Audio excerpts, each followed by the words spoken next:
सत श्री अकाल दोस्तों, मैं राजपाल माखनी। ਜਿਹੜਾ ਸੰਗਲ 1 टन ਚੱਕਣ ਵਾਸਤੇ ਬਣਾਇਆ ਜਾਂਦਾ ਉਹ ਐਕਚੁਅਲੀ ਉਹਦੀ ਕਪੈਸਿਟੀ 4 ਟਨ ਬਣਾਈ ਜਾਂਦੀ ਹੈ। 2 ਟਨ ਦੇ ਉੱਤੇ ਉਹਨੂੰ ਡਬਲ ਕਪੈਸਿਟੀ ਤੇ ਚੈੱਕ ਕੀਤਾ ਜਾਂਦਾ ਤੇ 4 ਟਨ ਦੇ ਉੱਤੇ ਉਹ ਟੁੱਟ ਜਾਣਾ ਚਾਹੀਦਾ। ਇਸੇ ਤਰ੍ਹਾਂ ਸਾਡੇ ਜਿਹੜੇ ਸਰੀਰ ਦੇ ਅੰਗ ਨੇ ਉਹ ਵੀ ਕੁਦਰਤ ਨੇ ਇਸ ਤਰ੍ਹਾਂ ਡਿਜ਼ਾਈਨ ਕਰੇ ਨੇ ਕਿ ਵੀ ਜਿੰਨੀ ਕਪੈਸਿਟੀ ਦੇ ਉੱਤੇ ਸਾਨੂੰ ਉਹਨਾਂ ਦੀ ਲੋੜ ਹੈ ਉਸ ਤੋਂ 4 ਗੁਣਾ ਵੱਧ ਕਪੈਸਿਟੀ ਉਹਨਾਂ ਦੀ ਹੁੰਦੀ ਹੈ। ਤੇ ਇਸੇ ਕਰਕੇ ਇਹ ਇੱਕ ਦਿਨ ਦੇ ਵਿੱਚ ਫੇਲ ਨਹੀਂ ਹੁੰਦੇ। ਅਸੀਂ ਬਹੁਤ ਅਬਿਊਜ਼ ਕਰਦੇ ਹਾਂ ਇਹਨਾਂ ਨੂੰ, ਲਗਾਤਾਰ ਸਾਲਾਂ ਸਾਲ ਆਪਣੀਆਂ ਆਦਤਾਂ ਕਰਕੇ ਇਹਨਾਂ ਦੀ ਐਸੀ ਤੈਸੀ ਫੇਰ ਕੇ ਰੱਖਦੇ ਹਾਂ, ਪਰ ਫਿਰ ਵੀ ਇਹ ਬਹੁਤ ਲੰਬਾ ਚਿਰ ਸਾਡਾ ਸਾਥ ਦੇਈ ਜਾਂਦੇ ਨੇ। ਇੱਕ ਤਾਂ ਸਰੀਰ ਇਹਨਾਂ ਨੂੰ ਖੁਦ ਰਿਪੇਅਰ ਕਰੀ ਜਾਂਦਾ ਨਾਲੋਂ ਨਾਲ, ਅਤੇ ਦੂਸਰਾ ਇਹਨਾਂ ਦੀ ਕਪੈਸਿਟੀ ਬਹੁਤ ਜ਼ਬਰਦਸਤ ਹੁੰਦੀ ਹੈ। ਜਦੋਂ ਤੱਕ ਇਹ 60-70% ਫੇਲ ਨਹੀਂ ਹੋ ਜਾਂਦੇ ਉਦੋਂ ਤੱਕ ਤਾਂ ਜਿਵੇਂ ਹੁਣ ਗਲੂਕੋਸ ਹੈ, ਸ਼ੂਗਰ ਜਿਹਨੂੰ ਅਸੀਂ ਕਹਿੰਦੇ ਹਾਂ, ਉਹ 80 ਤੇ ਲਿਆਣੀ ਹੈ। ਪੈਂਕਰੀਅਸ ਦਾ ਕੰਮ ਹੈ 80 ਤੋਂ 120 ਦੇ ਵਿੱਚ ਉਹਨੇ ਰੱਖਣਾ, ਅਤੇ 15 ਲੱਖ ਸੈੱਲ ਹੁੰਦੇ ਨੇ। ਜਦੋਂ ਤੱਕ ਉਹਦੇ 12-12.5 ਲੱਖ ਸੈੱਲ ਨਹੀਂ ਮਰਦੇ ਉਦੋਂ ਤੱਕ ਉਹ ਬਲੱਡ ਸ਼ੂਗਰ ਨੂੰ ਕੰਟਰੋਲ ਕਰੀ ਰੱਖਦਾ। ਤੋ ਜਦੋਂ ਡਾਕਟਰ ਉਹਨੂੰ ਚੈੱਕ ਕਰਦਾ ਵੀ ਬਲੱਡ ਸ਼ੂਗਰ 80 ਹੈ, ਵੀ ਤੇਰੀ ਠੀਕ ਹੈ, ਤੈਨੂੰ ਤਾਂ ਕੋਈ ਡਿਜ਼ੀਜ਼ ਹਾਲੇ ਹੈ ਨਹੀਂ। ਪਰ ਕਿਆ ਉਹਨੂੰ ਡਿਜ਼ੀਜ਼ ਹੈ ਨਹੀਂ? ਸੈੱਲ ਤਾਂ ਉਹਦੇ ਮਰ ਚੁੱਕੇ ਨੇ, ਰੋਜ਼ ਮਰ ਰਹੇ ਨੇ, ਕਿਉਂਕਿ ਜੀਵਨ ਸ਼ੈਲੀ ਜਿੰਨੀ ਉਹਦੀ ਖਰਾਬ ਹੋ ਗਈ ਉਨੀ ਛੇਤੀ ਉਹ ਸੈੱਲ ਮਰਨਗੇ। ਤਾਂ ਹੀ ਜਿਹੜੇ ਰੋਗ ਨੇ ਨਾ ਉਹ ਇੱਕ ਦਿਨ ਦੇ ਵਿੱਚ ਪ੍ਰਗਟ ਨਹੀਂ ਹੁੰਦੇ। ਸਾਲਾਂ ਸਾਲ ਅਸੀਂ ਆਪਣੇ ਸਰੀਰ ਨੂੰ ਖਰਾਬ ਕਰਦੇ ਰਹਿੰਦੇ ਹਾਂ, ਪਰ ਫਿਰ ਇੱਕ ਦਿਨ ਸਾਨੂੰ ਪਤਾ ਲੱਗਦਾ ਯਾਰ ਹੁਣ ਤਾਂ ਚੰਗਾ ਭਲਾ ਸੀ, ਇੱਕਦਮ ਕੀ ਹੋ ਗਿਆ? ਇੱਕਦਮ ਨਹੀਂ ਕੁਛ ਹੋਇਆ, ਲੰਬਾ ਟਾਈਮ ਲੱਗਦਾ ਹੈ ਸਰੀਰ ਨੂੰ ਖਰਾਬ ਕਰਦੇ।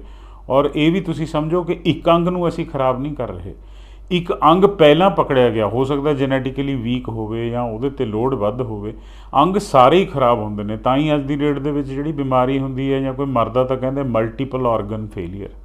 ਤੋ ਇਹ ਜਿਹੜੇ ਆਪਣੀ ਜੀਵਨ ਸ਼ੈਲੀ ਕਾਰਨ ਅਸੀਂ ਰੋਗ ਜਿਹੜੇ ਆਪਣੇ ਉਤਪੰਨ ਕਰਦੇ ਹਾਂ, ਆਪਣੇ ਆਪ ਨੂੰ ਲਾਉਂਦੇ ਹਾਂ, ਲਗਭਗ ਸਾਰੇ ਹੀ ਰੋਗ ਅੱਜ ਦੀ ਡੇਟ ਦੇ ਵਿੱਚ ਜਿਹੜੇ ਨੇ ਉਹ ਲਾਈਫ ਸਟਾਈਲ ਰੋਗ ਉਹਨਾਂ ਨੂੰ ਕਹਿੰਦੇ ਨੇ, ਜਾਂ ਜੀਵਨ ਸ਼ੈਲੀ ਰੋਗ ਜਾਂ ਗੈਰ ਸੰਚਾਰੀ ਰੋਗ, ਜਿਹੜੇ ਇੱਕ ਦੂਸਰੇ ਤੋਂ ਸਾਨੂੰ ਨਹੀਂ ਲੱਗਦੇ, ਅਸੀਂ ਖੁਦ ਆਪਣੀਆਂ ਨਲਾਇਕੀਆਂ ਕਰਕੇ ਆਪਣੇ ਸਰੀਰ ਨੂੰ ਲਾਉਂਦੇ ਹਾਂ। ਅੰਗਰੇਜ਼ੀ 'ਚ ਇਹਨੂੰ NCD ਕਹਿੰਦੇ ਨੇ, ਨਾਨ ਕਮਿਊਨੀਕੇਬਲ ਡਿਜ਼ੀਜ਼ਸ। ਔਰ ਇਹ ਬਿਲਕੁਲ ਸਾਇਲੈਂਟਲੀ ਹੌਲੀ ਅੰਦਰ ਡੈਮੇਜ ਹੋ ਰਹੀ ਹੁੰਦੀ ਹੈ, ਜਿਹਦਾ ਸਾਨੂੰ ਪਤਾ ਵੀ ਨਹੀਂ ਲੱਗਦਾ, ਭਣਕ ਵੀ ਨਹੀਂ ਪੈਂਦੀ। ਇਹ ਡਾਕਟਰ ਦੀ ਪਕੜ ਦੇ ਵਿੱਚ ਨਹੀਂ ਆਊਗਾ, ਉਹਦੇ ਹਿਸਾਬ ਨਾਲ ਤਾਂ ਜਿੰਨਾ ਉਹਨੇ ਆਪਣਾ ਮਾਪਦੰਡ ਰੱਖਿਆ ਉਹਨਾਂ ਕੰਮ ਤਾਂ ਕਰੀ ਜਾ ਰਿਹਾ। ਤੋ ਇਹਨਾਂ ਨੂੰ ਸਾਨੂੰ ਕਿਵੇਂ ਪਤਾ ਲੱਗੇ ਵੀ ਇਸ ਬਿਮਾਰੀਆਂ ਵੱਲ ਅਸੀਂ ਪੈਰ ਰੱਖ ਲਿਆ? ਔਰ ਕੋਈ ਵੀ ਬਿਮਾਰੀ ਹੋ ਸਕਦੀ ਹੈ। ਤੋ ਸਭ ਤੋਂ ਪਹਿਲਾਂ ਜਿਹੜਾ NCD ਦੇ ਲੱਛਣ ਨੇ, ਸਭ ਤੋਂ ਪਹਿਲਾਂ ਜਦੋਂ ਤੁਹਾਨੂੰ ਥਕਾਵਟ ਰਹਿਣ ਲੱਗ ਜਾਵੇ, ਤੁਹਾਡਾ ਸਰੀਰ ਥੱਕਿਆ ਮਹਿਸੂਸ ਕਰਨ ਲੱਗ ਜਾਵੇ, ਤਾਂ ਸਮਝ ਲਓ ਕਿ ਤੁਸੀਂ ਰੋਗਾਂ ਵੱਲ ਪੈਰ ਰੱਖ ਲਿਆ। ਦੂਸਰੀ ਨਿਸ਼ਾਨੀ ਨਜ਼ਰ ਦਾ ਜਿਹੜਾ ਨੁਕਸਾਨੇ ਜਾਣਾ, ਇਹ ਵੀ NCD ਹੈ। ਰੋਗ ਹੈ ਬਹੁਤ ਛੋਟਾ, ਪਰ ਅੱਗੇ ਜਾ ਕੇ ਵੱਡੇ ਦੇ ਵਿੱਚ ਕਨਵਰਟ ਹੋਊਗਾ। ਕਬਜ਼ ਜਿਹੜੀ ਹੈਗੀ ਹੈ, ਉਸ ਤੋਂ ਬਾਅਦ ਹਾਈ ਬਲੱਡ ਪ੍ਰੈਸ਼ਰ, ਉਸ ਤੋਂ ਬਾਅਦ ਦਿਲ ਦੇ ਰੋਗ, ਬਲੱਡ ਸ਼ੂਗਰ। ਇਹ ਹੁਣ ਥੋੜ੍ਹੇ ਵੱਡੇ ਰੋਗ ਹੋ ਗਏ ਜਿਨ੍ਹਾਂ ਨੂੰ ਅਸੀਂ ਗੌਰ ਕਰਨ ਲੱਗ ਜਾਂਦੇ, ਕਿਉਂਕਿ ਡੈਮੇਜ 60 ਤੋਂ 70% ਤੋਂ ਜ਼ਿਆਦਾ ਹੋ ਚੁੱਕੀ ਹੈ। ਗੁਰਦੇ ਦੀਆਂ ਬਿਮਾਰੀਆਂ, ਜਿਗਰ ਦੀਆਂ ਬਿਮਾਰੀਆਂ, ਫੈਟੀ ਲਿਵਰ ਤਾਂ ਹਰ ਦੂਸਰੇ ਬੰਦੇ ਨੂੰ ਅੱਜ ਦੀ ਡੇਟ ਦੇ ਵਿੱਚ। ਅਤੇ ਉਸ ਤੋਂ ਬਾਅਦ PCOD, PCOS। ਇਹ ਸੂਚੀ ਦੀ ਕੋਈ ਲਿਮਿਟ ਨਹੀਂ ਹੈਗੀ, ਇਹ ਅਲੱਗ ਨਾਮ ਰੱਖ ਕੇ ਅਲੱਗ ਸਾਰੇ ਰੋਗ ਹੈ, ਪਰ ਇਹਨਾਂ ਦੀ ਜੜ ਇੱਕੋ ਹੀ ਹੈ, ਉਹ ਹੈ ਸਾਡੀ ਜੀਵਨ ਸ਼ੈਲੀ। ਇਹ ਕੈਂਸਰ ਤੱਕ ਜਿਹੜੇ ਰੋਗ ਨੇ, ਇਹ ਸਾਰੇ ਦੇ ਸਾਰੇ ਜਿਹੜੇ ਨੇ ਅਸੀਂ ਆਪ ਆਪਣੇ ਆਪ ਨੂੰ ਲਾ ਰਹੇ ਹਾਂ, ਸਾਨੂੰ ਕੋਈ ਹੋਰ ਦੂਸਰਾ ਨਹੀਂ ਲਾ ਰਿਹਾ ਆਪਣੀਆਂ ਆਦਤਾਂ ਕਰਕੇ। ਤੋ ਇਹ ਤਾਂ ਹੋ ਗਏ ਸਰੀਰ ਦੇ ਜਿਹੜੇ ਅਸੀਂ ਖਾਣ ਪੀਣ, ਆਪਣੀ ਮੂਵਮੈਂਟ ਜਿਹੜੀ ਹੈਗੀ ਆ ਉਹਦੇ ਕਰਕੇ ਰੋਗ ਲਾ ਰਹੇ ਹਾਂ। ਸਾਡੇ ਮਾਨਸਿਕ ਰੋਗ ਜਿਹੜੇ ਨੇ ਉਹ ਵੀ ਇੰਨੇ ਹੀ ਖਤਰਨਾਕ ਨੇ।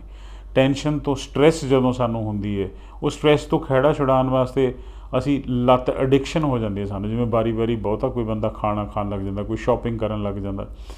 ਪਰ ਇਹ ਜਿਵੇਂ ਹੁਣ ਤੁਸੀਂ ਖਾਣ ਪਾਣ ਤੁਹਾਡਾ ਵਿਗੜਿਆ ਤਾਂ ਸਰੀਰਕ ਰੋਗ ਵੀ ਇਹ ਕਰੂਗਾ। ਬਟ ਇਸ ਤੋਂ ਇਲਾਵਾ ਜਿਹੜਾ ਮੋਬਾਈਲ ਦੇਖਦੇ ਨੇ ਜਵਾਕ, ਇਹ ਵੀ ਓਡੀ ਵੱਡੀ ਐਡਿਕਸ਼ਨ ਹੈ। ਅਸੀਂ ਐਡਿਕਸ਼ਨ ਸਿਰਫ ਕਹਿੰਦੇ ਹਾਂ ਜਿਵੇਂ ਕੋਈ ਗੋਲੀਆਂ ਖਾ ਰਿਹਾ, ਚਿੱਟਾ ਪੀ ਰਿਹਾ ਜਾਂ ਟੀਕੇ ਲਾ ਰਿਹਾ, ਇਹ ਸਾਰੀਆਂ ਐਡਿਕਸ਼ਨਾਂ ਬਰਾਬਰ ਦੀਆਂ ਐਡਿਕਸ਼ਨਾਂ ਨੇ। ਡਿਪਰੈਸ਼ਨ ਇਹ ਵੀ ਮਾਨਸਿਕ ਰੋਗ ਹੈ।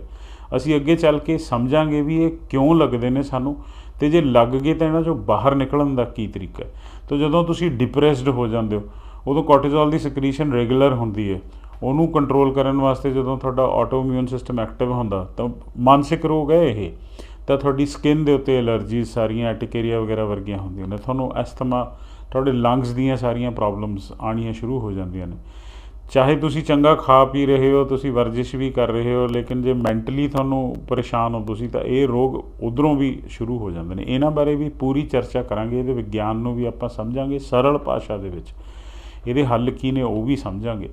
ਔਰ ਇਸ ਤੋਂ ਬਾਅਦ ਜਦੋਂ ਤੁਹਾਡਾ ਇਮਿਊਨਿਟੀ ਸਿਸਟਮ ਬੌਂਦਲ ਜਾਂਦਾ ਤਾਂ ਉਹਨੂੰ ਇਹ ਨਹੀਂ ਸਮਝ ਲੱਗਦੀ ਵੀ ਇਹ ਅਟੈਕ ਮੈਨੂੰ ਬਾਹਰੋਂ ਹੋਇਆ ਕਿ ਮੇਰੇ ਆਪਣੇ ਸਰੀਰ ਦੇ ਸੈੱਲ ਨੇ। ਉਹ ਆਪਣੇ ਸਰੀਰ ਦੇ ਕਿਸੇ ਵੀ ਆਰਗਨ ਦੇ, ਕਿਸੇ ਵੀ ਅੰਗ ਦੇ ਸੈੱਲਾਂ ਨੂੰ ਖਾਣਾ ਸ਼ੁਰੂ ਕਰ ਦਿੰਦਾ। ਬ੍ਰੇਨ ਦੇ ਖਾਊਗਾ ਤਾਂ ਐਲਜ਼ਾਈਮਰ ਹੋ ਜਾਊਗਾ, ਤੁਹਾਡੇ ਫੇਫੜਿਆਂ ਦੇ ਵੀ ਖਾਣਾ ਸ਼ੁਰੂ ਕਰ ਸਕਦਾ, ਥਾਇਰੋਇਡ ਦਾ ਸ਼ੁਰੂ ਕਰ ਸਕਦਾ, ਗਠੀਆ ਇਹਦੇ ਕਰਕੇ ਹੁੰਦਾ ਤੁਹਾਨੂੰ, ਤੁਹਾਡੇ ਅੰਦਰੋਂ ਬਲੱਡ ਸੈੱਲਸ ਜਿਹੜੇ ਨੇ ਉਹ ਬੰਨੇ ਬੰਦ ਹੋ ਗਏ, ਤੁਹਾਨੂੰ ਹਰ ਤਰ੍ਹਾਂ ਦਾ ਜਿਹੜਾ ਰੋਗ ਹੈ, ਕੈਂਸਰ ਤੱਕ ਸਾਰੇ ਰੋਗ ਜਿਹੜੇ ਨੇ ਉਹ ਮੈਂਟਲ ਪਰੇਸ਼ਾਨੀ ਕਰਕੇ ਵੀ ਹੋ ਸਕਦੇ ਨੇ। ਤੋ ਆਪਾਂ ਟੋਟਲ ਸਾਰੀਆਂ ਆਉਣ ਵਾਲੀਆਂ ਵੀਡੀਓਜ਼ ਦੇ ਵਿੱਚ ਡਿਸਕਸ ਕਰਾਂਗੇ ਵੀ ਕਿਹੜੀਆਂ ਉਹ ਆਦਤਾਂ ਨੇ ਜਿਨ੍ਹਾਂ ਕਰਕੇ ਸਾਨੂੰ ਇਹ ਰੋਗ ਲੱਗਦੇ ਨੇ। ਪਰ ਅੱਜ ਅੱਗੇ ਗੱਲ ਕਰਨ ਤੋਂ ਪਹਿਲਾਂ ਆਪਾਂ ਜਾਂਚੀਏ ਕਿ ਸਾਡਾ ਸਰੀਰ ਇਸ ਵੇਲੇ ਅਸੀਂ ਤੱਕ ਕਿੰਨੇ ਨੁਕਸਾਨ ਕਰ ਚੁੱਕੇ ਹਾਂ, ਕਿਉਂਕਿ ਡਾਕਟਰੀ ਜਾਂਚ ਦੇ ਵਿੱਚ ਇਹ ਨਹੀਂ ਪਤਾ ਲੱਗਣਾ। ਬਲੱਡ ਸ਼ੂਗਰ ਤਾਂ ਤੁਹਾਡੀ 80 ਆ ਗਈ, ਠੀਕ ਹੋ ਗਿਆ, ਬਲੱਡ ਪ੍ਰੈਸ਼ਰ ਤੁਹਾਡਾ 80 120 110 ਆ ਗਿਆ, ਠੀਕ ਹੋ ਗਿਆ ਸਾਰਾ ਦਾ ਸਾਰਾ। ਪਰ ਇਹ ਕਿਵੇਂ ਪਤਾ ਲੱਗੇ ਕਿ ਵੀ ਅਸੀਂ ਹੁਣ ਤੱਕ ਆਪਣੇ ਅੰਗਾਂ ਦਾ ਕਿੰਨਾ ਨੁਕਸਾਨ ਕਰ ਚੁੱਕੇ ਹਾਂ?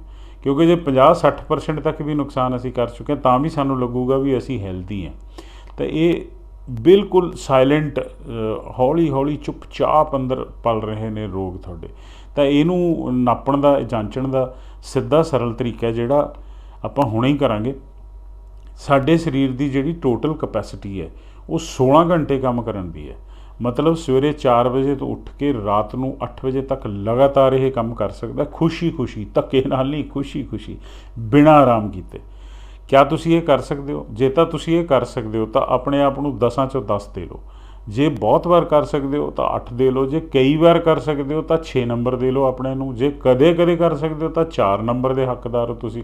ਜੇ ਤੁਹਾਡੇ ਤੋਂ ਕਦੇ ਵੀ ਨਹੀਂ ਹੁੰਦਾ ਤਾਂ 2 ਨੰਬਰ ਦੇ ਹੱਕਦਾਰ ਹੋ। ਦੂਸਰਾ ਜਿਹੜਾ ਟੈਸਟ ਹੈ ਉਹ ਇਹ ਹੈਗਾ ਕਿ ਸਾਡੇ ਸਰੀਰ ਦੇ ਵਿੱਚ ਕਦੀ ਵੀ ਕਿਤੇ ਕੋਈ ਦਰਦ ਨਹੀਂ ਹੁੰਦੀ। ਦਰਦ ਦਾ ਮਤਲਬ, ਪੇਨ ਦਾ ਮਤਲਬ ਕੀ ਹੈ? ਮੈਂ ਜਿਹੜੀ ਐਨਾਲੋਜੀ ਇਹਦੀ ਕੱਢੀ ਹੈ, ਪੀ ਦਾ ਮਤਲਬ ਪੇ, ਏ ਦਾ ਮਤਲਬ ਅਟੈਂਸ਼ਨ ਟੂ, ਆਈ ਦਾ ਮਤਲਬ ਇਨਫੋਰਮੇਸ਼ਨ, ਐਨ ਦਾ ਮਤਲਬ ਨਾਓ। ਪੇ ਅਟੈਂਸ਼ਨ ਟੂ ਇਨਫੋਰਮੇਸ਼ਨ ਨਾਓ। ਜੇ ਕਿਤੇ ਦਰਦ ਹੋ ਰਿਹਾ ਤਾਂ ਸਰੀਰ ਤੁਹਾਨੂੰ ਦੱਸਣਾ ਚਾਹ ਰਿਹਾ ਵੀ ਕੁਛ ਇੱਥੇ ਗੜਬੜ ਹੈ, ਵੀ ਇੱਥੇ ਧਿਆਨ ਦੇ।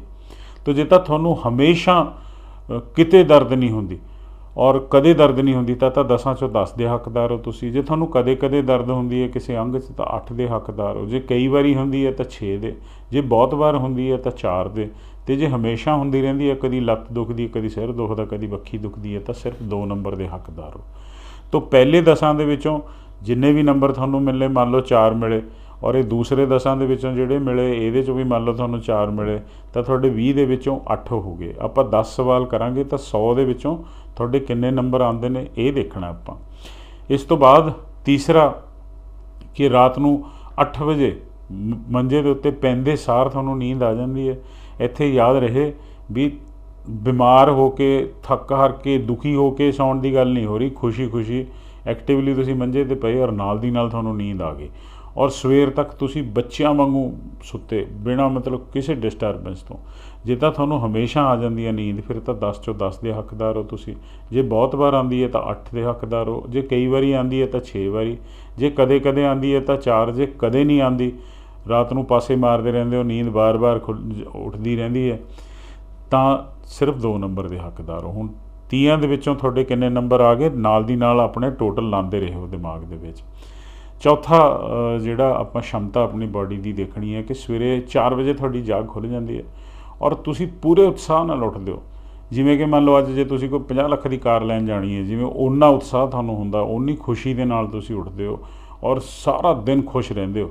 ਜੇ ਤਾਂ ਤੁਸੀਂ ਹਮੇਸ਼ਾ ਇਸ ਤਰ੍ਹਾਂ ਹੀ ਉੱਠਦੇ ਹੋ, ਸਾਰਾ ਦਿਨ ਨੂੰ ਪੂਰੇ ਉਤਸ਼ਾਹਿਤ ਹੋ ਕੇ ਉੱਠਦੇ ਹੋ, ਫਿਰ ਤਾਂ ਤੁਹਾਡੇ ਨੰਬਰ 10 ਨੇ। ਜੇ ਬਹੁਤ ਵਾਰ ਹੈ ਫਿਰ 8, ਜੇ ਕਈ ਵਾਰੀ ਤਾਂ 6, ਜੇ ਕਦੇ 4। ਅਤੇ ਜੇ ਕਦੇ ਨਹੀਂ ਇਸ ਤਰ੍ਹਾਂ ਉੱਠਦੇ, ਤੁਹਾਨੂੰ ਉੱਠਦੇ ਹੀ ਇਹ ਹੁੰਦਾ ਵੀ ਯਾਰ ਕਿੱਥੋਂ ਕੰਮ ਕਰਨਾ ਪਊਗਾ, ਅਲਾਰਮ ਨੂੰ ਸਨੂਜ਼ ਕਰ ਦਿਓ, 10 ਮਿੰਟ ਠਹਿਰ ਕੇ ਉੱਠਦਾ, ਫਿਰ 2 ਨੰਬਰ ਦੇ ਹੱਕਦਾਰ ਹੋ ਤੁਸੀਂ। ਸਵੇਰੇ ਉੱਠਦੇ ਹੀ ਤੁਹਾਡਾ ਪੇਟ ਸਾਫ਼ ਹੋ ਜਾਂਦਾ। ਪੇਟ 15 ਤੋਂ 20 ਸੈਕਿੰਡ ਦੇ ਵਿੱਚ ਸਾਫ਼ ਹੋ ਜਾਣਾ ਚਾਹੀਦਾ। ਬੈਠੋ ਨਾਲ ਹੀ ਪੇਟ ਸਾਫ਼ ਹੋ ਜਾਣਾ ਚਾਹੀਦਾ। ਜੇ ਤੁਹਾਨੂੰ ਜ਼ਿਆਦਾ ਟਾਈਮ ਲੱਗ ਰਿਹਾ ਜਾਂ ਰੋਜ਼ ਤੁਹਾਡਾ ਪੇਟ ਨਹੀਂ ਸਾਫ਼ ਹੁੰਦਾ ਤਾਂ ਕਿਤੇ ਨਾ ਕਿਤੇ ਗੜਬੜ ਹੈ। तो हमेशा जे ਤੁਹਾਡਾ पेट साफ हो जाता 15-20 सेकंड ਦੇ ਵਿੱਚ रोज़ सवेरे उठते सार जे एक तो ਵੱਧ ਵਾਰੀ भी ਤੁਹਾਡਾ पेट साफ ਹੁੰਦਾ वो भी सही नहीं हैगा।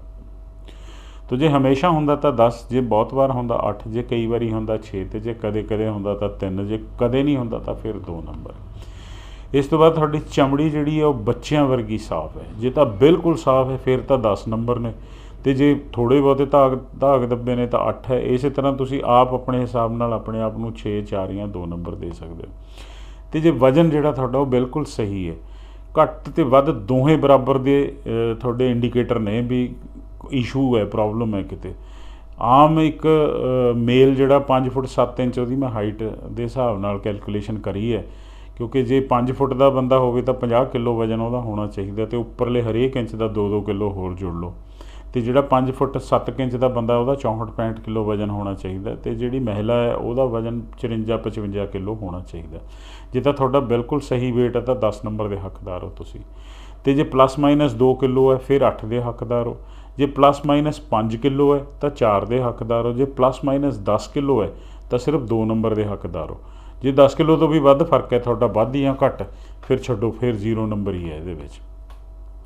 ਇਹ ਤਾਂ ਹੁਣ ਆਪਾਂ ਸਰੀਰ ਦੀਆਂ ਗੱਲਾਂ ਕਰ ਲਈਆਂ, ਸਰੀਰ ਕਿਵੇਂ ਸਾਡਾ ਬਿਹੇਵ ਕਰ ਰਿਹਾ ਉਹਦੇ ਤੋਂ ਸਾਡਾ ਆਂਕਲਨ ਹੋ ਜਾਊਗਾ ਵੀ ਅਸੀਂ ਕਿੰਨੇ % ਆਪਣੇ ਅੰਗ ਖਰਾਬ ਕਰੇ ਨੇ। ਹੁਣ ਆਪਾਂ ਆਪਣੇ ਮਨ ਦਾ ਵੀ ਥੋੜ੍ਹਾ ਜਿਹਾ ਜਾਂਚ ਲਈਏ ਵੀ ਇਹ ਕਿਵੇਂ ਰਿਸਪੌਂਡ ਕਰ ਰਿਹਾ। ਤੋ ਦਿਨ ਭਰ ਤੁਸੀਂ ਖੁਸ਼ ਰਹਿੰਦੇ ਹੋ, ਜੇ ਤੁਹਾਨੂੰ ਇਹਦਾ ਹਿਸਾਬ ਲਾਉਣਾ ਤਾਂ ਸਿਰਫ ਪਿਛਲੇ 3 ਦਿਨ ਬਾਰੇ ਸੋਚ ਲਓ ਵੀ ਦਿਨ 'ਚ ਕਿੰਨੀ ਕੁ ਵਾਰੀ ਤੁਸੀਂ ਖੁਸ਼ ਸੀਗੇ। ਸਾਰਾ ਦਿਨ ਤੁਸੀਂ ਹੱਸਦੇ ਰਹਿੰਦੇ ਹੋ, ਸਮਾਈਲ ਰਹਿੰਦੇ ਹੋ, ਮਤਲਬ ਉਹ ਸੇਲਜ਼ਮੈਨ ਵਾਲੀ ਸਮਾਈਲ ਨਹੀਂ ਹੈਗੀ, ਆਰਟੀਫਿਸ਼ੀਅਲ ਨਹੀਂ, ਅੰਦਰੋਂ ਤੁਹਾਨੂੰ ਖੇੜਾ ਸਾਰਾ ਦਿਨ ਰਹਿੰਦਾ। ਜੇ ਤਾਂ ਸਾਰਾ ਦਿਨ ਤੁਹਾਨੂੰ ਖੇੜਾ ਰਹਿੰਦਾ, ਹਮੇਸ਼ਾ ਰਹਿੰਦਾ, ਫਿਰ ਤਾਂ 10 ਦੇ ਹੱਕਦਾਰ ਹੋ ਤੁਸੀਂ। ਬਹੁਤ ਵਾਰ 8, ਜੇ ਕਈ ਵਾਰ 6, ਜੇ ਕਦੇ 4, ਅਤੇ ਜੇ ਕਦੇ ਨਹੀਂ ਤਾਂ ਸਿਰਫ 2 ਨੰਬਰ। ਅਤੇ ਜੇ ਤੁਹਾਡਾ ਮਨ, ਦੂਸਰਾ ਜਿਹੜਾ ਟੈਸਟ ਹੈ ਉਹ ਹੈ ਵੀ ਹਰ ਵੇਲੇ ਸਥਿਰ ਰਹਿੰਦਾ, ਤੁਹਾਨੂੰ ਛੇਤੀ ਗੁੱਸਾ ਨਹੀਂ ਆਉਂਦਾ, ਤੁਹਾਡੇ ਇਮੋਸ਼ਨਸ ਬਸਟ ਨਹੀਂ ਹੁੰਦੇ, ਕਦੀ ਮਤਲਬ ਗੁੱਸਾ ਨਹੀਂ ਹੋਇਆ, ਕਦੀ ਕਿਸੇ ਨਾਲ ਬਾਹਲਾ ਪੰਗੇਬਾਜ਼ੀ ਨਹੀਂ ਕਰੀ ਤੁਸੀਂ। ਜੇ ਤਾਂ ਤੁਸੀਂ ਹਮੇਸ਼ਾ ਸਥਿਰ ਰਹਿੰਦੇ ਹੋ, ਛੇਤੀ ਤੁਹਾਡੇ ਨਾਲ ਕੋਈ ਮੂਡ ਸਵਿੰਗਸ ਨਹੀਂ ਹੁੰਦੇ, ਫਿਰ ਤਾਂ ਤੁਹਾਡੇ 10 ਨੰਬਰ ਪੱਕੇ ਨੇ। ਜੇ ਬਹੁਤ ਵਾਰ ਇਸ ਤਰ੍ਹਾਂ ਹੁੰਦਾ, ਕਈ ਵਾਰੀ ਤੁਹਾਡੇ ਇਮੋਸ਼ਨਸ ਆਊਟਬਸਟ ਹੁੰਦੇ ਨੇ, ਫਿਰ 8 ਹੈ। ਇੱਥੇ ਬਰਦਾਸ਼ਤ ਕਰਨ ਦੀ ਗੱਲ ਨਹੀਂ ਹੋ ਰਹੀ, ਸੁਤੇ ਸਿੱਧ ਮਨ ਓਨਾ ਹੀ ਤੁਹਾਡਾ ਇੱਕਦਮ ਸਥਿਰ ਹੋਵੇ ਹਰ ਵੇਲੇ। ਕਈ ਵਾਰੀ ਤਾਂ 6, ਕਦੇ ਤਾਂ 4, ਜੇ ਕਦੇ ਨਹੀਂ, ਛੋਟੀ ਗੱਲ ਦੇ ਉੱਤੇ ਹੀ ਇਮੋਸ਼ਨਸ ਆਪਣੀਆਂ ਆਊਟਬਸਟ ਹੁੰਦੀਆਂ ਤਾਂ ਸਿਰਫ 2 ਨੰਬਰ। ਅਤੇ ਅਣਸੁਖਾਵੀਆਂ ਘਟਨਾ ਹਰੇਕ ਦੇ ਜੀਵਨ 'ਚ ਹੁੰਦੀਆਂ ਨੇ। ਸਭ ਕੁਝ ਤੁਹਾਡੀ ਮਰਜ਼ੀ ਨਾਲ, ਕਿਸੇ ਦੀ ਵੀ ਮਰਜ਼ੀ ਨਾਲ ਕਦੇ ਵੀ ਨਹੀਂ ਚੱਲਦਾ, ਅਤੇ ਉਹ ਅਣਸੁਖਾਵੀਆਂ ਘਟਨਾਵਾਂ ਜੇ ਹੁੰਦੀਆਂ ਨੇ, ਤੁਸੀਂ ਜੇ ਜਦੇ ਛੱਡ ਦਿੰਦੇ ਹੋ ਉਹਨਾਂ ਨੂੰ, ਫਿਰ ਤਾਂ 10 ਹੱਕਦਾਰ ਹੋ। ਜੇ ਬਹੁਤ ਵਾਰ ਛੱਡ ਦਿੰਦੇ ਹੋ, ਕਈ ਵਾਰੀ ਅਟਕ ਜਾਂਦੀਆਂ ਨੇ ਮਾਈਂਡ ਦੇ ਵਿੱਚ, ਫਿਰ 8, ਅਤੇ ਜੇ ਕਈ ਵਾਰੀ ਅਟਕਦੀਆਂ ਨੇ ਤਾਂ 6, ਜੇ ਕਦੇ 4, ਅਤੇ ਜੇ ਤੁਸੀਂ ਛੱਡ ਹੀ ਨਹੀਂ ਸਕਦੇ, ਤੁਹਾਨੂੰ ਬਾਰ-ਬਾਰ ਉਹ ਚੀਜ਼ਾਂ ਪਰੇਸ਼ਾਨ ਕਰਦੀਆਂ ਰਹਿੰਦੀਆਂ ਨੇ, ਇਸ ਤਰ੍ਹਾਂ ਕਿਉਂ ਹੋਇਆ, ਕਿਵੇਂ ਹੋਇਆ, ਫਲਾਣਾ ਹੋਇਆ, ਨਾ ਹੁੰਦਾ, ਤਾਂ ਸਿਰਫ 2 ਨੰਬਰ ਦੇ ਹੱਕਦਾਰ ਹੋ। ਤੋ ਇਹ 10 ਸਵਾਲਾਂ ਦੇ ਵਿੱਚੋਂ 100 ਨੰਬਰ ਦੇ ਸਵਾਲ ਸੀਗੇ। ਜਿੰਨੇ ਨੰਬਰ ਤੁਹਾਡੇ ਆਏ ਓਨੇ % ਔਰਗਨ ਤੁਹਾਡੇ ਇਸ ਵੇਲੇ ਕੰਮ ਕਰ ਰਹੇ ਨੇ। ਜੇ ਤੁਹਾਡੇ 50 ਨੰਬਰ ਆਏ ਨੇ, ਇਹਦਾ ਮਤਲਬ 50% ਤੁਸੀਂ ਆਪਣੇ ਔਰਗਨਸ ਨੂੰ ਡੈਮੇਜ ਕਰ ਚੁੱਕੇ ਹੋ, 50% ਹਾਲੇ ਵੀ ਕੰਮ ਕਰ ਰਹੇ ਹੈ। ਇਹ ਨਾ ਪੁੱਛਣਾ ਕਿਹੜਾ ਔਰਗਨ, ਸਾਰੇ ਔਰਗਨ। ਇਹ ਟੋਟਲ ਬੋਡੀ ਹੋਲਿਸਟਿਕਲੀ ਜਿਹੜੀ ਡੈਮੇਜ ਹੈ ਉਹਨੂੰ ਕਰਨ ਦਾ ਇੱਕ ਥੰਬ ਰੂਲ ਹੈ। ਅਤੇ ਮੈਂ ਵੀ ਆਪਣੀ ਜੀਵਨ ਸ਼ੈਲੀ ਦੇ ਚੱਕਰ ਦੇ ਵਿੱਚ ਆਪਣੇ ਆਪ ਨੂੰ ਸਾਰੇ ਰੋਗ ਲਾ ਲਏ। 56 ਸਾਲ ਦੀ ਉਮਰ ਤੱਕ ਤਾਂ ਮੈਨੂੰ ਲੱਗਦਾ ਸੀ ਵੀ ਮੈਨੂੰ ਕੋਈ ਰੋਗ ਹੀ ਨਹੀਂ ਹੈਗਾ, ਸਾਰਾ ਕੁਝ ਸਹੀ ਚੱਲ ਰਿਹਾ। ਪਰ ਫਿਰ ਇੱਕ ਦਿਨ ਅਚਾਨਕ ਅਧਰੰਗ ਦਾ ਦੌਰਾ, ਅੱਖ ਬੰਦ, ਫਿਰ ਉਦੋਂ ਜਦੋਂ ਦੇਖਿਆ ਤਾਂ ਇਹ ਸਾਰੇ ਹੀ ਰੋਗ ਜਿਹੜੇ ਨੇ ਉਹ ਉਤਪੰਨ ਹੋ ਗਏ ਸੀ, ਕਿਉਂਕਿ ਔਰਗਨਸ ਤਾਂ ਸਾਰੇ ਬਰਾਬਰ ਡੈਮੇਜ ਹੋਏ ਨੇ, ਕੋਈ 4 ਦਿਨ ਪਹਿਲਾਂ, ਕੋਈ 4 ਦਿਨ ਬਾਅਦ ਦੇ ਵਿੱਚ। ਬਲੱਡ ਸ਼ੂਗਰ ਲੈਵਲਸ ਬਹੁਤ ਜ਼ਿਆਦਾ ਹਾਈ ਸੀ, 80 ਹੋਣੇ ਚਾਹੀਦੇ ਨੇ, ਫਾਸਟਿੰਗ 600 ਤੋਂ ਘੱਟਦੇ ਨਹੀਂ ਸੀ, ਲੱਤਾਂ ਕੱਟਣ ਦੀ ਨੌਬਤ ਆ ਗਈ, ਹੋਰ ਕੋਈ ਹੱਲ ਵੀ ਨਹੀਂ ਸੀਗਾ। ਇਹ ਕਿਉਂ ਹੋਏ ਇਸ ਤਰ੍ਹਾਂ ਬਲੱਡ ਸ਼ੂਗਰ ਲੈਵਲਸ ਇੰਨੇ ਜ਼ਿਆਦਾ? ਕਿਉਂਕਿ ਜਿਹੜੇ ਅੰਦਰ ਮੇਰੇ ਪੈਂਕਰੀਆਸ ਸੀਗੇ ਉਹ ਇਨਸੂਲਿਨ ਨਹੀਂ ਬਣਾ ਪਾ ਰਹੇ ਸੀ। ਹੌਲੀ ਇੰਨੇ ਡੈਮੇਜ ਮੈਂ ਕਰ ਲਏ ਸੀ ਉਹ, ਕਿ ਉਹ ਇਨਸੂਲਿਨ ਨਹੀਂ ਸੀ ਬਣਾ ਪਾ ਰਹੇ। ਤਾਂ ਉਹ ਫਿਰ ਸ਼ੂਗਰ ਘੋਸ਼ਿਤ ਕਰਤੀ ਡਾਕਟਰ ਨੇ ਵੀ ਤੈਨੂੰ ਭਾਈ ਬਲੱਡ ਸ਼ੂਗਰ ਹੈ ਬਹੁਤ ਜ਼ਿਆਦਾ।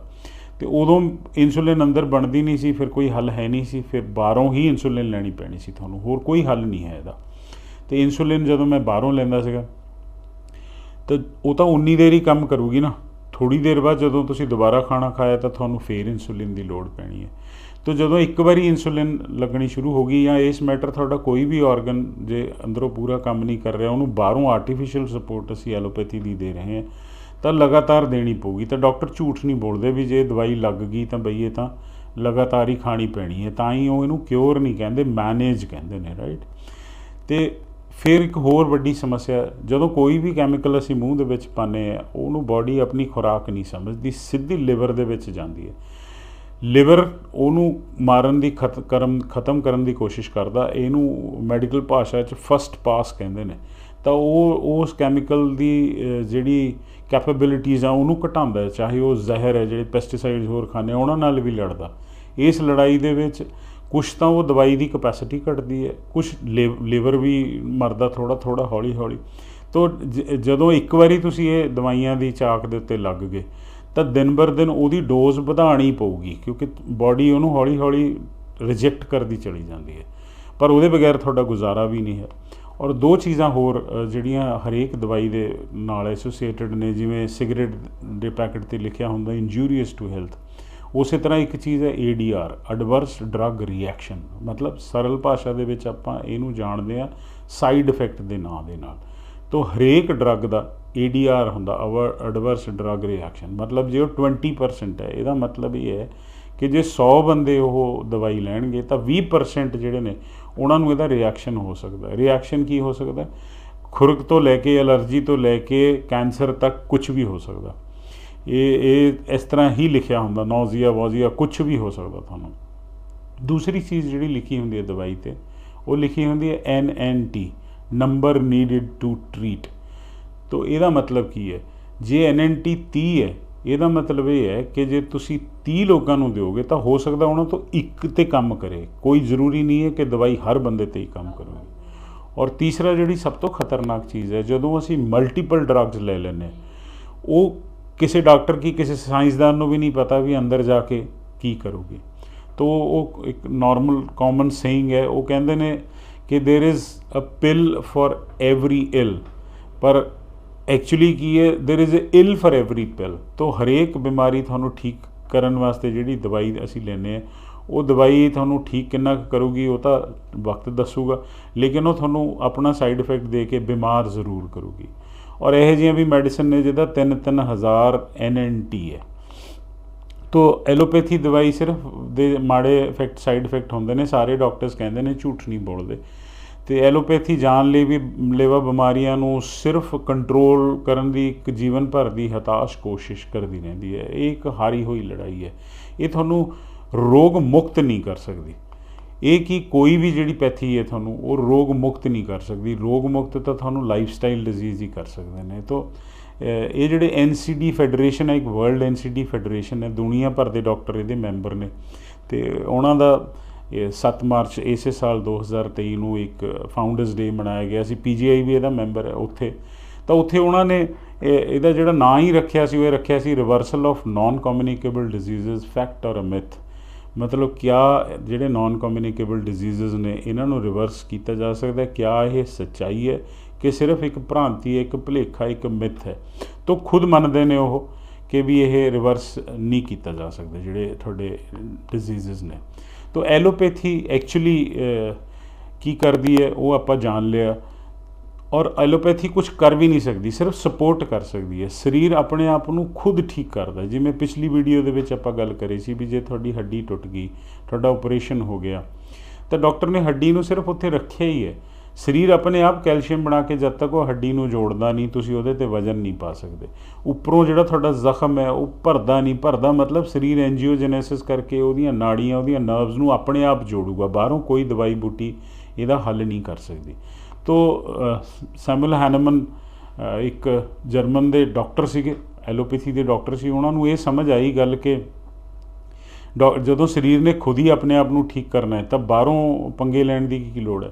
ਉਹਨਾਂ ਨੇ ਹੀ ਇਹਦਾ ਨਾਂ ਐਲੀਓਪੈਥੀ ਰੱਖਿਆ ਸੀ। ਐਲੋ ਮਤਲਬ ਅਗੇਂਸਟ, ਪੈਥੀ ਮਤਲਬ ਪੈਥੋਸ ਤੋਂ ਵਰਡ ਆਇਆ, ਡਿਜ਼ੀਜ਼, ਸਫਰਿੰਗ। ਤਾਂ ਉਹਨਾਂ ਨੇ ਹੀਮੋਪੈਥੀ ਦਾ ਇਜਾਦ ਕੀਤਾ। ਹੀਮਿਓ ਮਤਲਬ ਲਾਈਕ, ਅਤੇ ਉਹਦਾ ਮਤਲਬ ਸੀ ਲਾਈਕ ਕਿਉਰਸ ਲਾਈਕ। ਤਾਂ ਉਹਨਾਂ ਦੀ ਜਿਹੜੀ ਫਿਲਾਸਫੀ ਸੀ, ਉਹਨਾਂ ਨੇ ਕੈਮੀਕਲਸ ਯੂਜ਼ ਨਹੀਂ ਕੀਤੇ, ਨੈਚੁਰਲ ਹਰਬਸ ਔਰ ਇਹ ਸਾਰੀਆਂ ਚੀਜ਼ਾਂ ਯੂਜ਼ ਕਰਕੇ, ਤਾਂ ਕਿ ਸਰੀਰ ਨੂੰ ਉਹ ਦੇ ਦਿਓ, ਸਰੀਰ ਨੂੰ ਜਾਂਚ ਆ ਜਾਵੇ, ਸਮਝ ਆ ਜਾਵੇ ਵੀ ਇਹਦੇ ਨਾਲ ਮੈਂ ਲੜਨਾ ਕਿਵੇਂ ਹੈ। ਤਾਂ ਫਿਰ ਜਦੋਂ ਉਹ ਛੋਟੀ ਲੜਾਈ ਨੂੰ ਜਿੱਤ ਲੈਂਦਾ ਤਾਂ ਵੱਡੀ ਲੜਾਈ ਉਹਨੂੰ ਜਿੱਤਣੀ ਸੌਖੀ ਹੋ ਜਾਂਦੀ ਹੈ। ਪਰ ਮੇਰੇ 'ਤੇ ਹੀਮਿਓਪੈਥੀ ਨੇ ਕੰਮ ਨਹੀਂ ਕਰਿਆ, ਕਿਉਂਕਿ ਇਸ ਤਰ੍ਹਾਂ ਮੰਨਿਆ ਜਾਂਦਾ ਹੈ ਔਰ ਦੁਨੀਆ ਦੇ ਬਹੁਤ ਸਾਰੇ ਦੇਸ਼ਾਂ ਨੇ ਇਹ ਚੀਜ਼ ਦੇ ਉੱਤੇ ਮੋਹਰ ਲਾਈ ਹੈ ਕਿ ਜਿਹੜੀ ਹੋਮਿਓਪੈਥੀ ਹੈ ਸਿਰਫ ਪਲੇਸੀਬੋ ਇਫੈਕਟ 'ਤੇ ਕੰਮ ਕਰਦੀ ਹੈ। ਮਤਲਬ ਜੇ ਤੁਹਾਨੂੰ ਯਕੀਨ ਹੈ ਕਿ ਇਹ ਮੇਰੇ 'ਤੇ ਅਸਰ ਕਰੂਗੀ ਤਾਂ ਹੀ ਕੰਮ ਕਰੂਗੀ। ਔਰ ਮਾਈਂਡ ਦੀ ਬਹੁਤ ਬੜੀ ਤਾਕਤ ਹੈ। ਜੇ ਤੁਸੀਂ ਇਹ ਮੰਨ ਲਓ ਕਿ ਮੈਂ ਠੀਕ ਹੋਣਾ, ਚੜ੍ਹਦੀ ਕਲਾ ਦੇ ਵਿੱਚ ਰਹੋ, ਤਾਂ ਹਰ ਦਵਾਈ ਤੁਹਾਡੇ 'ਤੇ ਕੰਮ ਕਰੂਗੀ। ਔਰ ਬਿਨਾਂ ਦਵਾਈ ਦੇ ਉੱਤੋਂ ਵੀ ਕਈ ਵਾਰੀ ਚਮਤਕਾਰ ਹੁੰਦੇ ਨੇ, ਜਿਵੇਂ ਵੀਅਤਨਾਮ ਦੇ ਯੁੱਧ ਦੇ ਵਿੱਚ ਮੋਰਫਿਨ ਦੇ ਇੰਜੈਕਸ਼ਨਸ ਖਤਮ ਹੋ ਗਏ ਸੀ। ਉਹਨਾਂ ਨੇ ਜਿਹੜੇ ਸੋਲਜਰਸ ਨੇ ਉਹਨਾਂ ਨੂੰ ਪਾਣੀ ਦੇ ਟੀਕੇ ਲਾਏ ਔਰ ਉਹਨਾਂ ਨੂੰ ਇਸ ਤਰ੍ਹਾਂ ਲੱਗਿਆ ਕਿ ਮੋਰਫਿਨ ਦਾ ਟੀਕਾ ਤਾਂ ਉਹਨਾਂ ਨੂੰ ਦਰਦ ਹੋਣੀ ਬੰਦ ਹੋ ਗਈ। ਤੋ ਜਿਹਨੂੰ ਬਹੁਤ ਜ਼ਿਆਦਾ ਯਕੀਨ ਹੈ ਉਹਦੇ ਵਾਸਤੇ ਤਾਂ ਹੋਮਿਓਪੈਥੀ ਕੰਮ ਕਰਦੀ ਹੈ। ਅਤੇ ਵਰਲਡ ਦੇ ਵਿੱਚ ਸਭ ਤੋਂ ਜ਼ਿਆਦਾ ਹੋਮਿਓਪੈਥੀ ਦਾ ਅਸਰ ਜੇ ਹੁੰਦਾ ਤਾਂ ਉਹ ਇੰਡੀਆ ਦੇ ਵਿੱਚ ਉਹਨਾਂ ਲੋਕਾਂ ਦੇ ਉੱਤੇ ਜ਼ਰੂਰ ਹੁੰਦਾ, ਕਿਉਂਕਿ ਲੋਕ ਭਰੋਸਾ ਕਰਨ ਵਾਲੇ ਨੇ, ਵਿਸ਼ਵਾਸ ਕਰਨ ਵਾਲੇ ਨੇ। ਮੈਂ ਸਿਰਫ ਆਪਣੀ ਗੱਲ ਕਰ ਸਕਦਾ, ਮੇਰੇ 'ਤੇ ਹੋਮਿਓਪੈਥੀ ਨੇ ਜ਼ਿਆਦਾ ਅਸਰ ਨਹੀਂ ਕੀਤਾ। ਵੈਸੇ ਤਾਂ ਜੇ ਤੁਸੀਂ ਨਕਾਰਾਤਮਕ ਹੋ, ਢਹਿੰਦੀ ਕਲਾ ਦੇ ਵਿੱਚੋਂ ਤੁਹਾਨੂੰ ਲੱਗਦਾ ਵੀ ਮੈਂ ਠੀਕ ਨਹੀਂ ਹੋ ਸਕਦਾ, ਤਾਂ ਫਿਰ ਤਾਂ ਤੁਹਾਨੂੰ ਕੋਈ ਦਵਾ ਬੂਟੀ ਕੋਈ ਤੁਹਾਨੂੰ ਠੀਕ ਨਹੀਂ ਕਰ ਸਕਦੀ। ਔਰ ਤੀਸਰੀ ਜਿਹੜੀ ਪੈਥੀ ਹੈ ਉਹਨੂੰ ਅਸੀਂ ਆਯੁਰਵੇਦਾ ਦੇ ਨਾਂ ਦੇ ਨਾਲ ਜਾਣਦੇ ਹਾਂ। ਆਯੁਰ ਦਾ ਮਤਲਬ ਲਾਈਫ, ਵੇਦਾ ਦਾ ਮਤਲਬ ਨੌਲੇਜ। ਇਹ ਜਿਹੜੀ ਆਯੁਰਵੇਦਾ ਇਹ ਸਭ ਤੋਂ ਬਿਹਤਰੀਨ ਮੇਰੇ ਹਿਸਾਬ ਨਾਲ ਟੈਕਨੋਲੋਜੀ ਹੈ। ਪਰ ਜਿਹੜੀ ਆਯੁਰਵੇਦਾ ਇਹ ਪੂਰੇ ਲਾਈਫ ਸਟਾਈਲ 'ਤੇ ਕੰਮ ਕਰਦੀ ਹੈ, ਸਾਰੇ ਲਾਈਫ ਸਟਾਈਲ ਦੇ ਉੱਤੇ। ਇਹ ਇਕੱਲੀ ਔਸ਼ਧੀ ਦਾ ਨਾਮ ਨਹੀਂ ਹੈ। ਅੱਜ ਦੀ ਡੇਟ ਦੇ ਵਿੱਚ ਸਿਰਫ ਔਰ ਸਿਰਫ ਔਸ਼ਧੀ ਦੇ ਉੱਤੇ ਹੀ ਕੰਮ ਕਰ ਰਹੇ ਹਾਂ, ਸਿਰਫ ਮੈਡੀਸਨ ਉਹਦੀ ਵੈਲਿਊ ਕਰਦੇ ਹਾਂ। ਔਰ ਗੁਸਤਾਖੀ ਮਾਫ, ਡਾਕਟਰ ਅਤੇ ਹੀਲਰ ਦੇ ਵਿੱਚ ਫ਼ਰਕ ਹੈ। ਉਹ ਐਲੋਪੈਥੀ ਦਾ ਡਾਕਟਰ ਹੋਵੇ, ਹੋਮਿਓਪੈਥੀ ਦਾ ਹੋਵੇ, ਚਾਹੇ ਇਹਦਾ ਆਯੁਰਵੇਦਾ ਦਾ ਹੋਵੇ, ਜਦ ਤੱਕ ਉਹ ਡਾਕਟਰ ਹੈ, ਜਦ ਤੱਕ ਉਹ ਵਪਾਰੀ ਹੈ, ਉਦੋਂ ਤੱਕ ਗੱਲਾਂ ਹੋਰ ਨੇ। ਜਦ ਉਹ ਹੀਲਰ ਹੈ ਤਾਂ ਗੱਲ ਹੋਰ ਹੈ।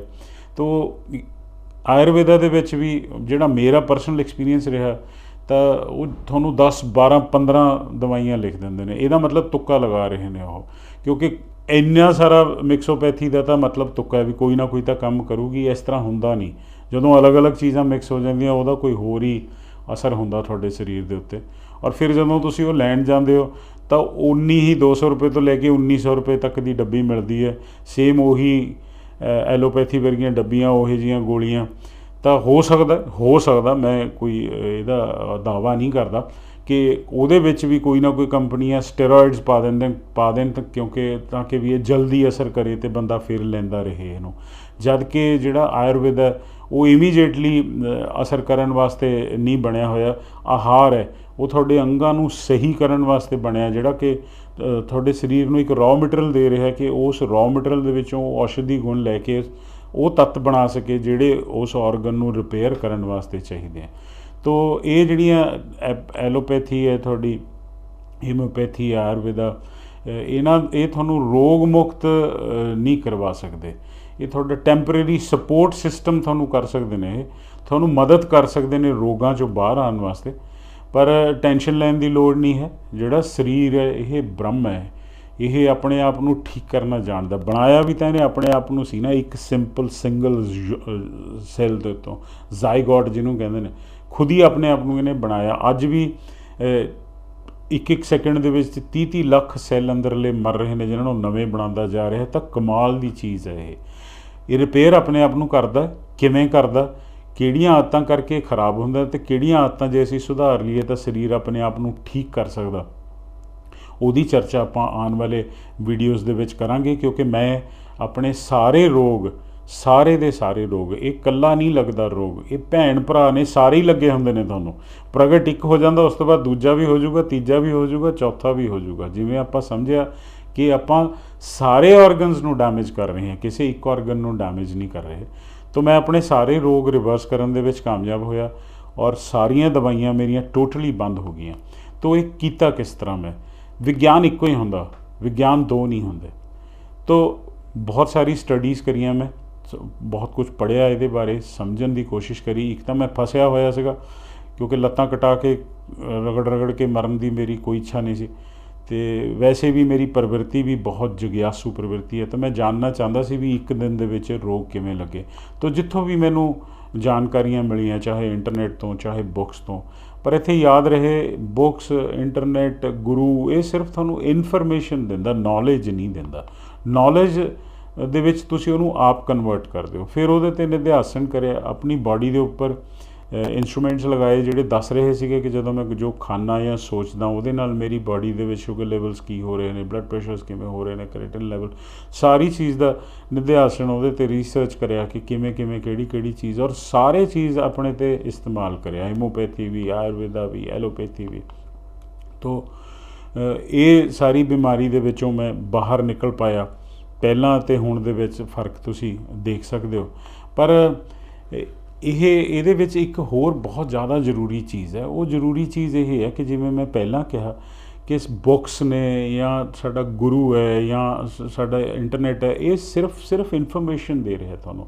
ਜਿਵੇਂ ਉਹਨੇ ਇਨਫੋਰਮੇਸ਼ਨ ਦੇਤੀ ਕਿ ਗ੍ਰੈਵਿਟੀ ਹੈ, ਗੁਰੂਤਵਾਕਰਸ਼ਣ ਹੈ, ਠੀਕ ਹੈ, ਇਨਫੋਰਮੇਸ਼ਨ ਤੁਹਾਨੂੰ ਮਿਲ ਗਈ, ਬਟ ਇਹਦੇ ਉੱਤੇ ਇਹ ਸੁਣ ਲਿਆ ਤੁਸੀਂ, ਸ਼ਰਵਣ ਕਰਿਆ, ਫਿਰ ਇਹਦੇ 'ਤੇ ਮਨਨ ਕਰਨਾ ਪਊਗਾ ਤੁਹਾਨੂੰ। ਮਨਨ ਮਤਲਬ ਇਹਦੇ 'ਤੇ ਵਿਚਾਰਨਾ ਪਊਗਾ ਤੁਹਾਨੂੰ ਕਿ ਵੀ ਜੇ ਗ੍ਰੈਵਿਟੀ ਹੈ ਤਾਂ ਹਵਾਈ ਜਹਾਜ਼ ਕਿਵੇਂ ਉੱਡ ਜਾਂਦਾ ਇੰਨੇ ਟਨ ਦਾ। ਜੇ ਤੁਹਾਡਾ ਸਵਾਲ ਹੀ ਨਹੀਂ ਅੰਦਰੋਂ ਉੱਠ ਰਿਹਾ ਤਾਂ ਉਹ ਤਾਂ ਇਨਫੋਰਮੇਸ਼ਨ ਹੈ, ਤੁਸੀਂ ਸਮਝੇ ਨਹੀਂ ਉਸ ਚੀਜ਼ ਨੂੰ।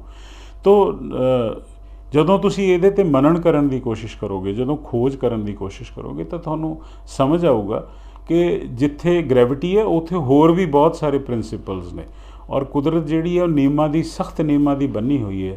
ਹੁਕਮੇ ਅੰਦਰ ਸਭ ਕੋ ਬਾਹਰ ਹੁਕਮ ਨਾ ਕੋਈ। ਬਾਬਾ ਨਾਨਕ ਇਹ ਫਰਮਾਉਂਦੇ ਨੇ ਕਿ ਹਰ ਚੀਜ਼ ਕੁਦਰਤ ਦੇ ਸਖਤ ਨਿਯਮਾਂ ਦੇ ਵਿੱਚ, ਹੁਕਮ 'ਚ ਬੰਨੀ ਹੋਈ ਹੈ, ਉਹਦੇ ਬਾਹਰ ਕੋਈ ਨਹੀਂ।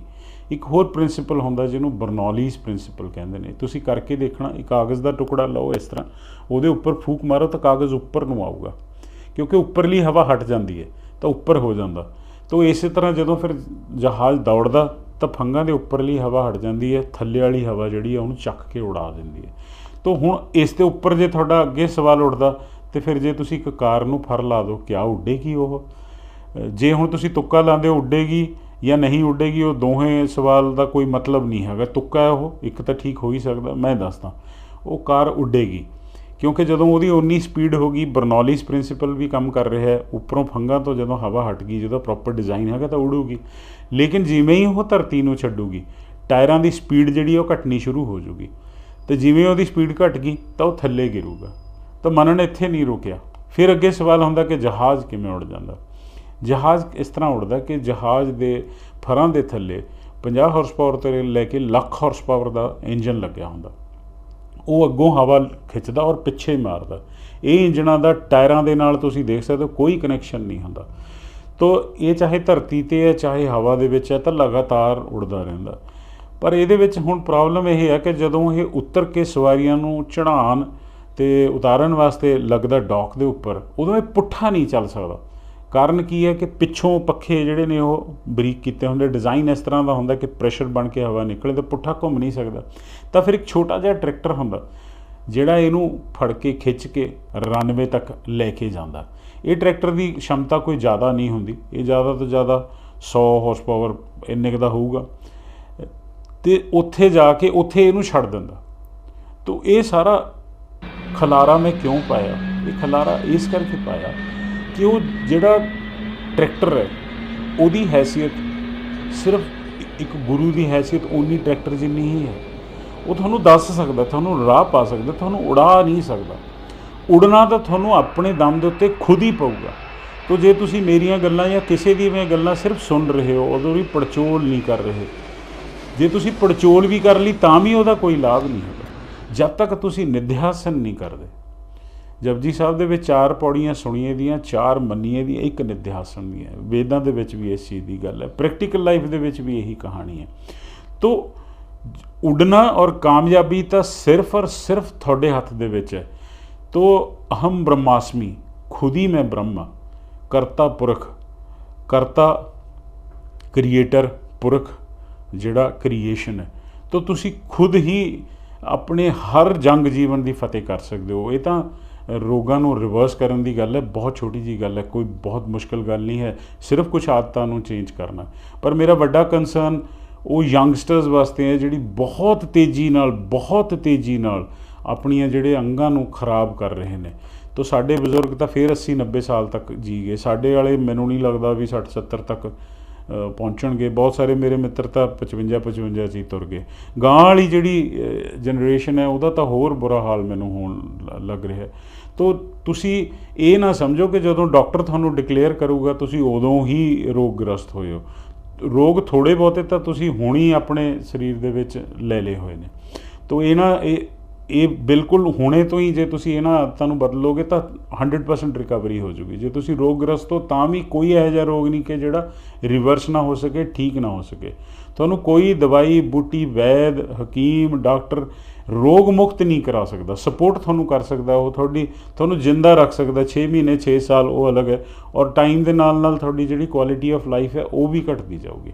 ਤੋ ਇਸੇ ਕਰਕੇ ਮੈਂ ਇਹ YouTube ਚੈਨਲ ਬਣਾਇਆ, ਜਿਹੜਾ ਮੈਂ ਚਾਹੁੰਦਾ ਕਿ ਸਾਰਿਆਂ ਤੱਕ ਪਹੁੰਚੇ ਔਰ ਸਾਰੇ ਲੋਕ ਆਪਣੇ ਰੋਗ ਮੁਕਤ ਰਹਿ ਸਕਣ। Prevention is better than cure. ਤੁਹਾਨੂੰ ਰੋਗ ਲੱਗਣ ਹੀ ਨਾ, ਅਤੇ ਜੇ ਤੁਸੀਂ ਥੋੜ੍ਹੀ ਬਹੁਤੀ ਡੈਮੇਜ ਕਰ ਸਕੇ ਉਹਨੂੰ ਰਿਵਰਸ ਕਰ ਸਕੋ, ਅਤੇ ਜੇ ਤੁਸੀਂ ਬਹੁਤ ਡੈਮੇਜ ਕਰ ਚੁੱਕੇ ਹੋ ਆਪਣੀ ਬਾਡੀ ਨੂੰ ਤਾਂ ਤੁਸੀਂ ਤਾਂ ਵੀ ਉਹਨਾਂ ਨੂੰ ਠੀਕ ਕਰ ਲਓ। ਜੇ ਮੈਂ 56 ਸਾਲ ਦੀ ਉਮਰ ਦੇ ਵਿੱਚ ਟੋਟਲ ਲੋਸ, ਮਤਲਬ ਇੱਕ ਤਰ੍ਹਾਂ ਦਾ ਜਿਹਦੀ ਕੋਈ ਉਮੀਦ ਹੀ ਨਹੀਂ ਸੀ, ਬਚਣ ਦੀ ਵੀ ਨਹੀਂ, ਅਤੇ ਉਹ ਮੈਂ ਦੁਬਾਰੇ ਤੁਹਾਡੇ ਸਾਹਮਣੇ ਖੜ੍ਹਾ ਹੋ ਸਕਦਾ, ਤਾਂ ਹਰੇਕ ਬੰਦਾ ਕਰ ਸਕਦਾ। ਇਸ ਕਰਕੇ ਤੁਹਾਨੂੰ ਸਭ ਨੂੰ ਹੱਥ ਜੋੜ ਕੇ ਬੇਨਤੀ ਹੈ ਕਿ ਇਸ YouTube ਚੈਨਲ ਨੂੰ ਸਬਸਕ੍ਰਾਈਬ ਕਰ ਲਓ, ਬੈਲ ਆਈਕਨ ਦਬ ਦਿਓ, ਤਾਂ ਕਿ ਹਰ ਮੰਗਲਵਾਰ ਇੱਕ ਵੀਡੀਓ ਜਿਹੜੀ ਮੈਂ ਪਾਵਾਂ ਉਹ ਤੁਹਾਨੂੰ ਨੋਟੀਫਿਕੇਸ਼ਨ ਆ ਜਾਏ ਕਿ ਵੀਡੀਓ ਆ ਗਈ।